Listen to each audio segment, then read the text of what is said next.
ug what's up mga kadunong gayday, magandang buhay. It's another day, another serye na po ni. Unya kay laay man sa balay, maglaag usa ang inyong dudong ug inday. Ambot ug asang dapita, pero diri araman di ay sa liwagwag nga perting nindota. Di ba? Matik abot dayon ta nanganaog dayon ug nagpa-picture. Syempre, nindot kayong atong mga capture. Unya kay piling vlogger man lagi ta.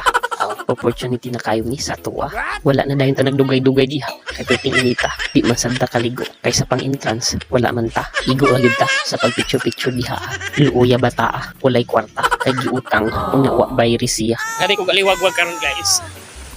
Anak ko sa ilang kulay nagbaktas-baktas. Nya mauto, ubatsin ako kay init kayo. Mauling pagkasuruya, yung pertirang dalia, musimhot naman di ita. May pa'y nagpuyo na, nag-usik-usik ra sa gasolina. Pero, di man pud kamahayan, kay nindot man sa dlaagan. Nya ikaw, nga nagtanaw, ayaw na usik-usik yung adlaw, adto na dayon diri, aron ma-experience nimo ni, kung unsa ka nindot ang view diri. Di yun ka makaingon og giatay, kay di man ka magmahay. Sa mga aluman og tiil, partra ni sa katiil. Unya, sa pamaghiulat ninyo, laat na dayon mo. Bitaw, nya nagdali-dali na dayon ta, kaya ang atong driver, naghulat na. Basin unyag biyaan ta, perting di malasa.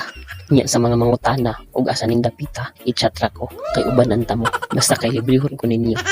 Dali ra kayo kong kasabot, wa nay daghang bagot-bot.